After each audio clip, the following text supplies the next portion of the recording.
Okay so good evening everyone. So worksheet को हम discuss करेंगे। Quiet everybody. फर्स्ट क्वेश्चन शायद डिस्कस हो गया था, है ना? मैं क्या पूछ रहा हूँ, क्या फर्स्ट क्वेश्चन डिस्कस हो गया था? इसका आंसर आया था 10 to the power -7 newton. Okay, assertion reason देखो सभी। Second question is assertion electrostatic force. अच्छा, ऑनलाइन क्लास में यार जो नया बच्चा उसके पास तो वर्कशीट होगी नहीं, मुझे उसी को फॉरवर्ड दोबारा करना पड़ेगा। Second question is interesting. Second is assertion reason. ठीक है, असर्शन क्या है? Electrostatic force is a conservative force. बड़ा बेसिक, क्या कोई मुझे बताएगा? चलो बाद में देखते हैं। Assertion is electrostatic force is a conservative force, or reason is in an electrostatic field the work done between the 2 points per unit positive charge depends on the path followed। कि भैया जो वर्क डन होता है किसी भी electric field में वो path पे डिपेंड करता है कि पार्टिकल कहाँ से कहाँ जा रहा है, उसके रास्ते पर डिपेंड करेगा।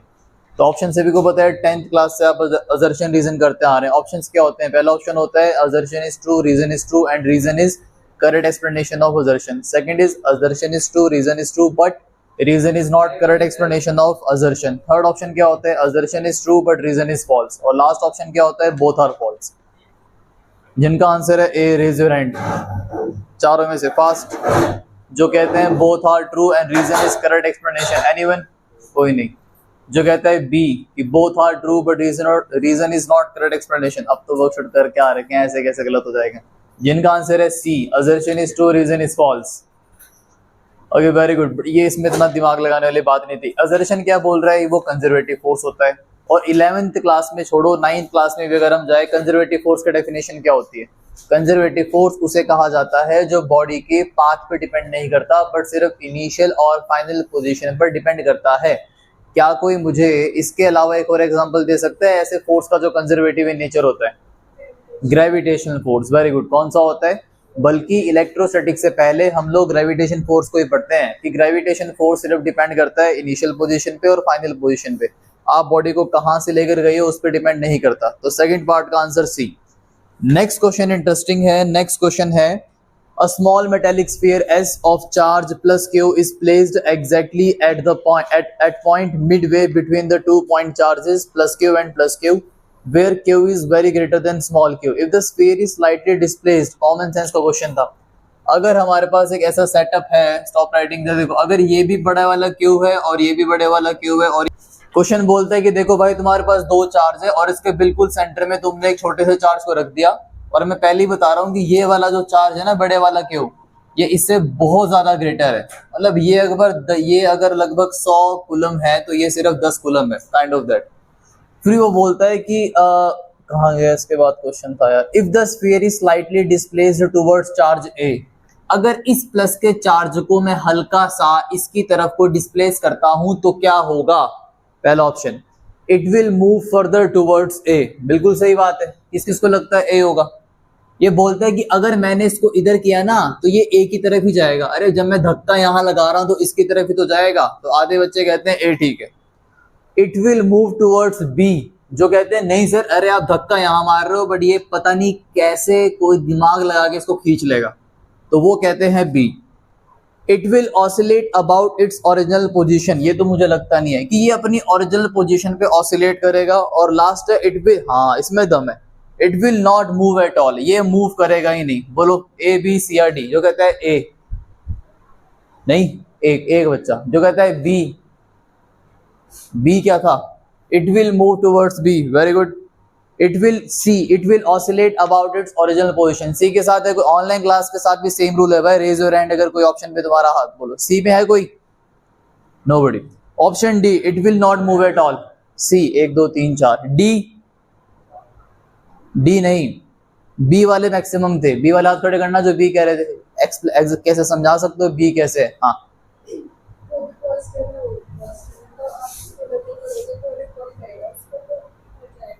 Okay good. क्या लॉजिक लगाया तन्वी ने? सर देखो भाई, अगर आप ये प्लस का चार्ज है और आप प्लस के चार्ज को यहाँ शिफ्ट करोगे, लेकिन इसके पास तो बहुत सारा प्लस का चार्ज है, ये उसको क्या मारेगा? धक्का मारेगा। और ये धक्का मारेगा तो किसकी तरफ जाएगा? बी की तरफ। और सी वालों का क्या लॉजिक है? बोलो।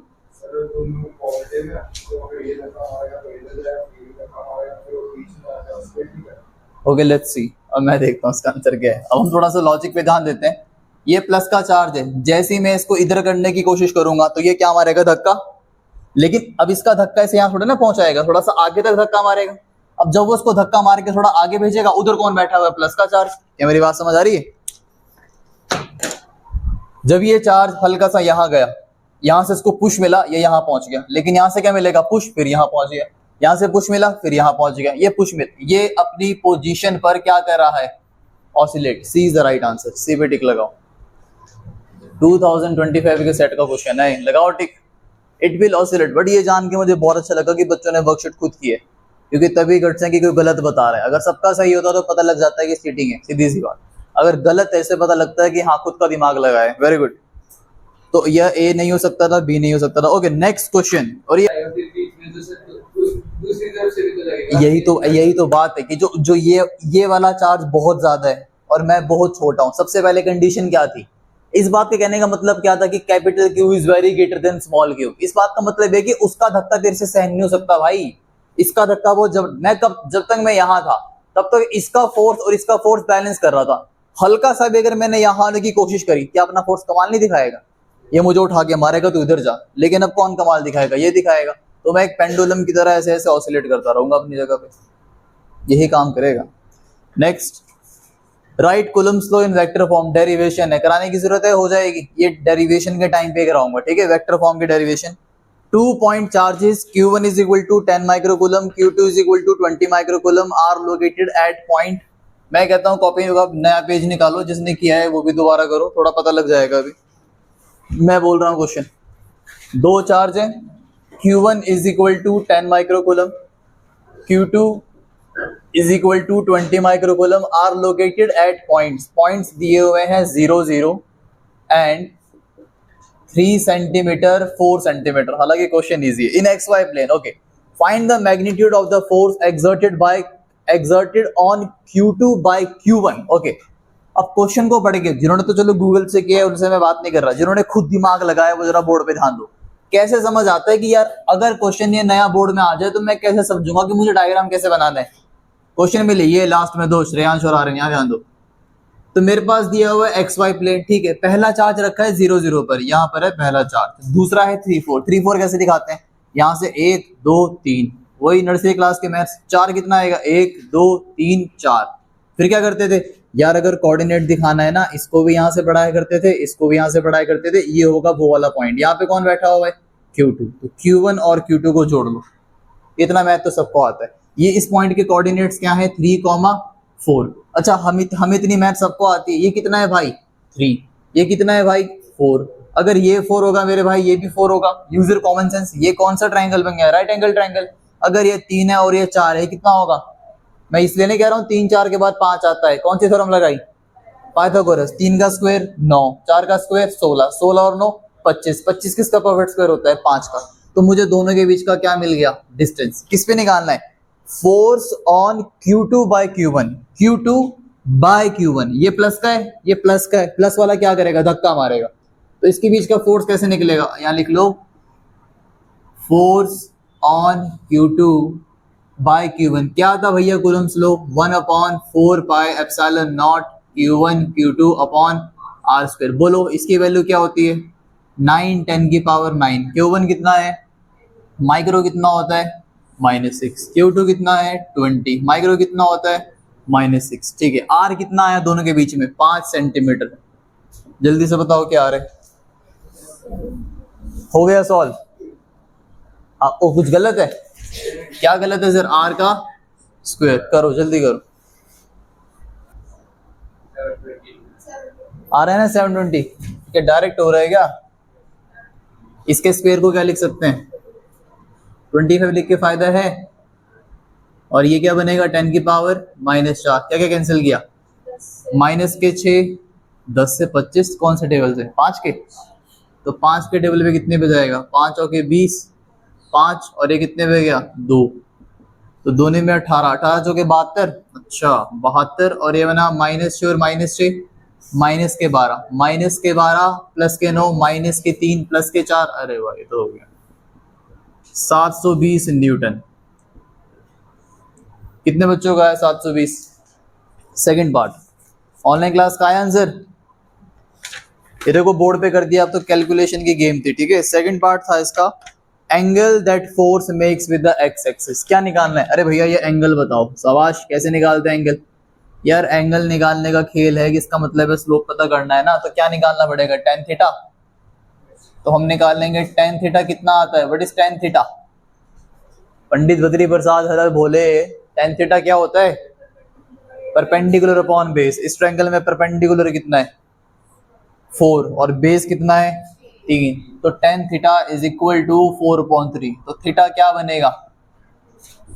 Ten inverse 4/3। अब इससे ज्यादा दिमाग मत लगाना, फंसे रह जाओगे। यहाँ पे खत्म करने में डायरेक्शन। अगर तो एग्जैक्ट वैल्यू है तब डिग्री में कन्वर्ट करो, वरना कई बार तो फालतू के नंबर इसमें कटते हैं। यहाँ तक एग्जामिनर सोचता है, मान लो ये दूसरा जो पार्ट है वो 1 नंबर का आता है, 3 नंबर का था है न्यूमेरिकल, लेकिन ये तो 1 नंबर का ये होगा और 1 नंबर का ये होगा। अब 1 नंबर में अगर कोई बच्चा इतना लिख कर आया उसको आधा मिलेगा, सुनो मेरी बात। लेकिन फिर कुछ नासा के साइंटिस्ट होते हैं वो 4/3 को डिवाइड करके तुक्का लगाते हैं कि 45 डिग्री 35 डिग्री, बस एग्जामिनर वहां फंस जाता है कि यार यहाँ तक कर देता, आधा दे देता, नीचे गलत लिख के आगे हाफ मार्क्स काटना पड़ता है। मजाक नहीं कर रहा हूँ भाई, अभी 1 महीने पहले बोर्ड की चेकिंग करके आऊँ तभी बता रहा हूँ, ये मूर्खता कभी मत करना। अगर तुम्हें पता है कि यार मैं इसको नहीं सॉल्व कर सकता, ये तुक्का लगेगा, हमेशा थीटा को यहाँ छोड़ के आओ, कोई नहीं पूछ रहा तुमसे। वहां तो दानी बैठे होते हैं कि बच्चों को पास करो, नंबर आ रहे हैं तो बच्चों को नंबर दो।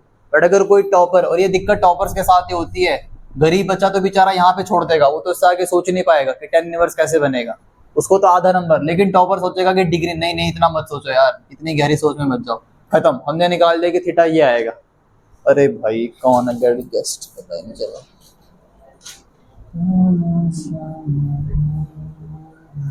Okay so this one is easy.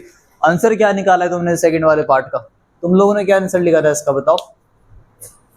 है यही लिखा था, सॉल्व किया था इसको आगे? और किस किसने किया था क्वेश्चन? चलो फिर आगे चलो। Question number 5, right Coulomb's law. ये तो सेम रिपीट हो गया, इसका मतलब है इंपॉर्टेंट है Coulomb's law in vector form. 2025 के ही सेट में, एक सेट में पक्का ये ऊपर वाला क्वेश्चन आ रखा होगा और एक दूसरे सेट में आ रखा होगा यही। लेकिन देखो दोनों की लैंग्वेज में देखो, वहां क्या लिखा हुआ है, right Coulomb's law in vector form, और यहाँ लिखा हुआ है right Coulomb's law of electrostatic in vector form. और घबरा मत जाना, मेरे में इलेक्ट्रोस्टैटिक था तेरे में था नहीं, अबे चैप्टर का नाम है वो, आंसर दोनों का सेम आएगा। और डेरिवेशन नहीं पूछी, सिर्फ क्या पूछा, राइट, सिर्फ एक्सप्रेशन लिख के आना था, ठीक है। Apply it to determine the electric field at a point due to a system of point charges, ये फर्स्ट पार्ट है। Apply it to determine the electric field at a point due to, बताओ जरा कौन सा question है, ठीक है। तो यहाँ एक काम करते हैं, ये बनाते हैं पॉइंट चार्ज, 1 2 3 और let's say 4, Q1 Q2 Q3 Qn, और ये रहा पॉइंट P। अब अगर ये प्लस का चार्ज है, प्लस के चार्ज की फील्ड कहाँ होती है, बाहर की तरफ। ये भी प्लस का चार्ज है, प्लस के चार्ज की फील्ड कहाँ होती है, बाहर की तरफ। ये भी प्लस का चार्जेस की फील्ड भी कहाँ होती है, बाहर की तरफ। ये भी प्लस का चार्जेस की फील्ड भी कहाँ होती है, बाहर। तो जो सबसे पहले आई उसका नाम E1, जो दूसरे नंबर पर आई E2, जो तीसरे पर आई E3, और ऐसे ही करते करते जो लास्ट में आई उसका नाम क्या बनेगा, En, और इस पॉइंट का नाम क्या है, P। डिस्टेंस दिखाना पड़ेगा, ये पहले वाले का डिस्टेंस का नाम क्या रख लो, R1, दूसरे का R2, तीसरे का R3 और इसका Rn। क्या बनेगी बताओ, electric field at P due to system of point charges. ये तो बहुत बार, जैसे हमने फोर्स निकाला था, जैसे हमने पोटेंशियल निकाला था, वैसे इसको निकाल लो। चलो बताओ, अगर टोटल फील्ड निकालनी है किस किस को जोड़ोगे, E1 E2 E3 up to कहाँ तक, En। What is the formula of E,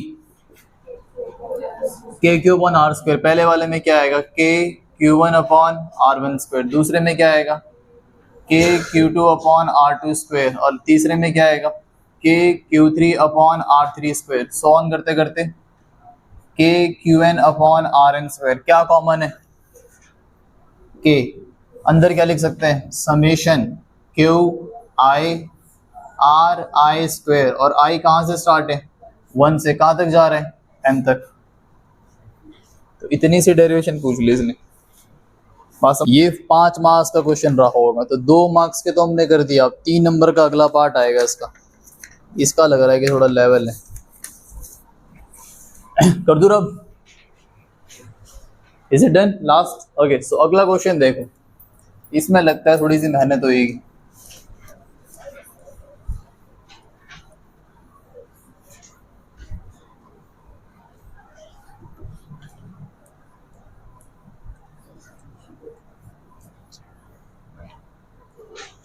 ABC is an equilateral triangle of side L. 2-point charges plus 2 microcoulomb each are located at point B and C. Okay. Find the sign and magnitude of the point charge Q to be kept at the midpoint M of the side BC so that net electric field at point A becomes 0. एक क्या दिया हुआ है?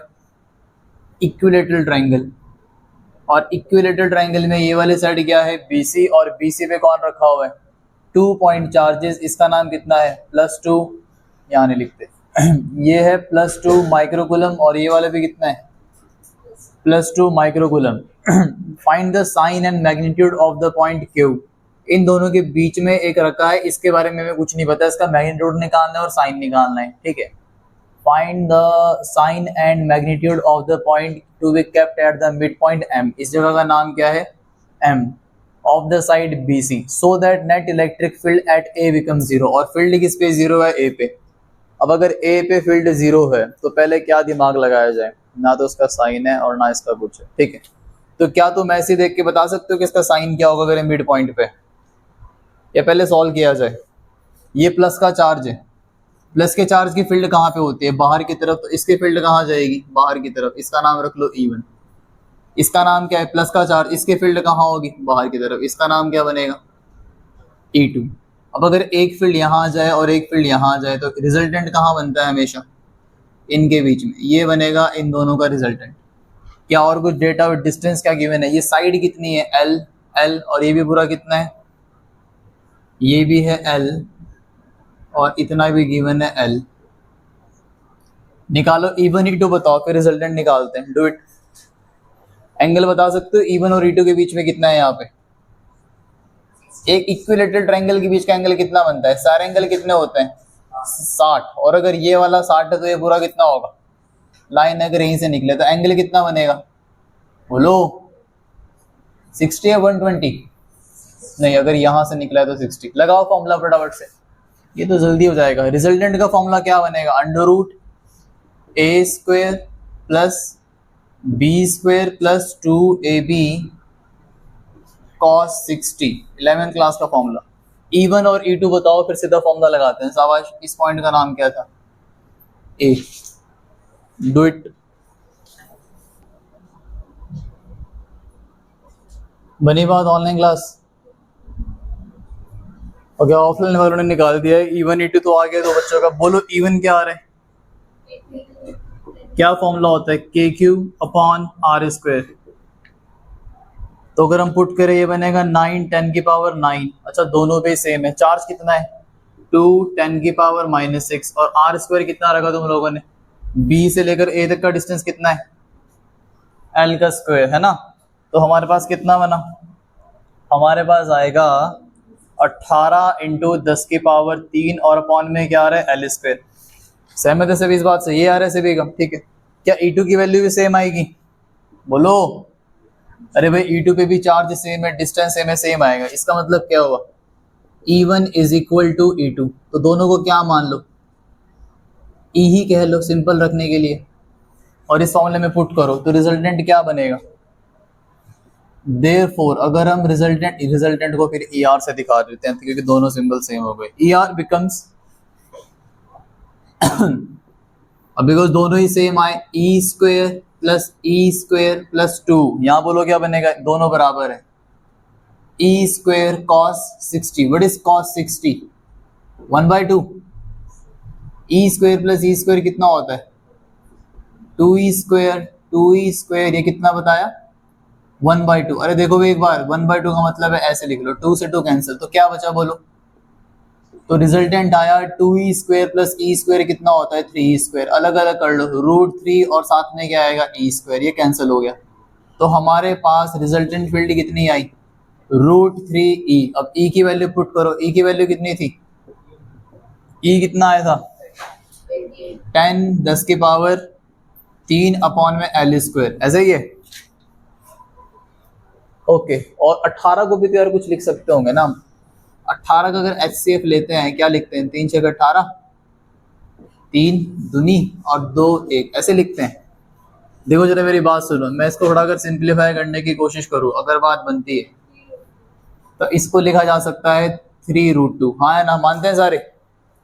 देखो बेदर, ये सही है क्या? 18 को 3√2 लिख सकते हैं? क्योंकि ये कितना बनेगा, ये नहीं लिख सकते, ये √18 को लिखते हैं 3√2।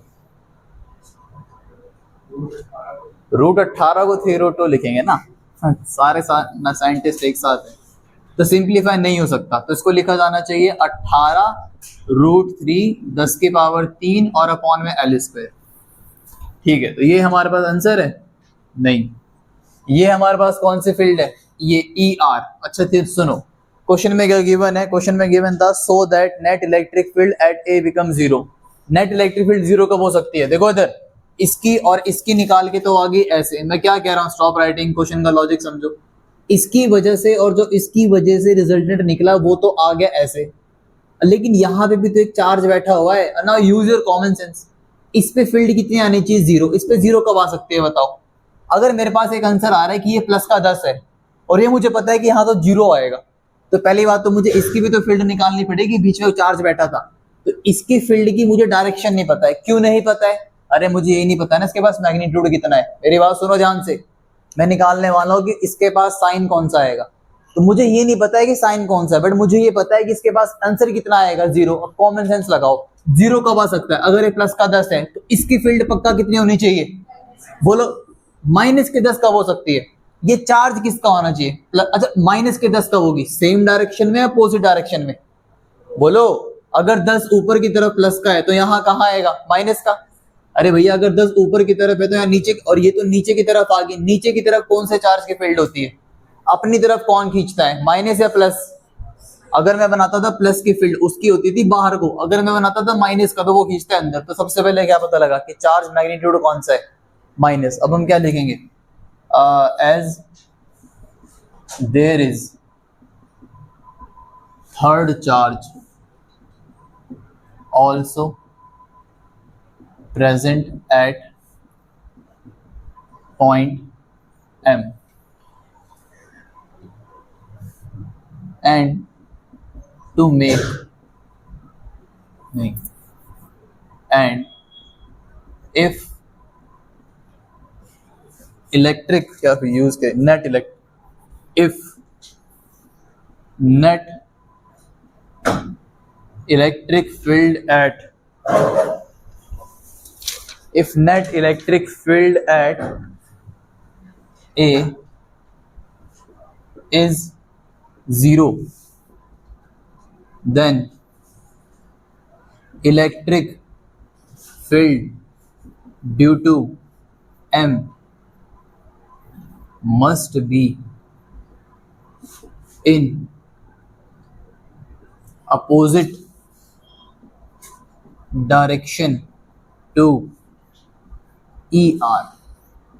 So it implies that charge Q is negative. आधा नंबर यहाँ मिलेगा। अच्छा, कि बच्चे ने ही तो पता लगा लिया कि नेगेटिव चार्ज आएगा। ठीक है, अब हम उसको फिगर में दिखा देंगे। तो ये बनेगा जॉइन, और इसका नाम क्या रखें? नया सा नामकरण। ये है इलेक्ट्रिक फील्ड एम की वजह से। ठीक है, लेकिन अब मुसीबत कहाँ आएगी? Stop writing. अब हमें नई फील्ड निकालनी पड़ेगी ना। चलो बताओ, ये EM क्या बनेगा नाउ? तो हमारे पास ऐसे लिखते हैं, so we have electric field A पर, बताओ जरा क्या बनेगी? किस किस का सम होगा? ऊपर क्या है? ER, नीचे क्या है? EM। दोनों का सम A पॉइंट पे कितना होना चाहिए? 0। यही तो बात कर रहे हैं हम। ठीक है, ये तो मेरे को पता है। ये कितनी आई? ये रही। क्या निकालनी पड़ेगी? EM। चलो बोलो, क्या फॉर्मूला होता है? KQ अपॉन, अच्छा Q तो Q है, Q की तो हमको वैल्यू भी नहीं पता है मेरे हिसाब से। उसने वैल्यू तो नहीं पूछ ली हमसे। कहाँ गया?